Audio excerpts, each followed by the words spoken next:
அனைவருக்கும் என் இனிய காலை வணக்கம். குரு பகவானின் அருளாலும் அம்மையப்பன் அருளாசிகளாலும் இன்றைய நாள் உங்களுக்கு இனிதான நாளாக அமையட்டும். முதலாவதாக குருவின் திருவடி பணிவோம். நால்வர் பொற்றால் போற்றி போற்றி. சிவாய நம. திருச்சிற்றம்பலம்.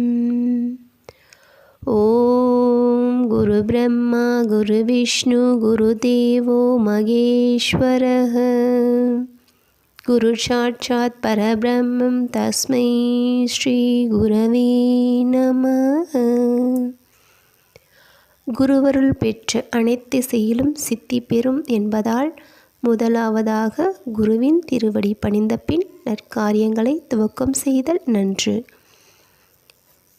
நம்மை நோய் வராது காக்கவும் நோயிலிருந்து விலக்கு பெறவும் நம்மிடையே இருக்கின்ற நோய் நொடிகள் தீரவும் நாம் திருநீற்று பதிகமாக ஓத வேண்டியது சிவாய நம.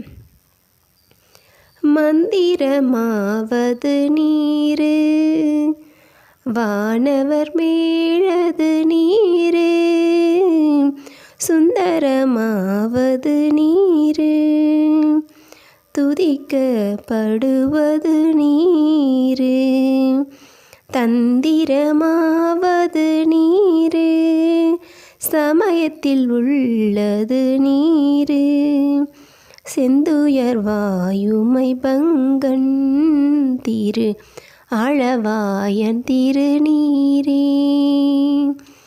ஆளவாயன் திருநீரே. திருநீற்றை பற்றிய உண்மை அறிந்தவர்கள், அதன் மகிமையை தெரிந்தவர்கள் அதனை அணியாமல் இருக்க மாட்டார்கள். நம் திருவாளன் திருநீரை சிவசிவ என்று கூறி நாம் நெற்றியில் அணியும் பொழுது அனைத்து பிரச்சனைகளும் நம்மை விட்டு நீங்கியது போன்ற ஒரு உணர்வு கிடைக்கும். இது நம்முடையது என்ற ஒரு உள் உணர்வும் நமக்கு ஏற்படும். ஆதலால் திருநீற்றை தவறாமல் அணியுங்கள். பிறர் நம்மை பார்த்து கேலி செய்வார்கள் என்ற எண்ணத்தை விடுத்து இறைவனை நினைத்து திருநீற்றை நெற்றியில் அணியுங்கள். அது நமக்கு நோய் நொடியிலிருந்து விலக்கு மட்டும் அல்லாது மதிப்பையும் கூட்டித்தரும். சிவாய நம.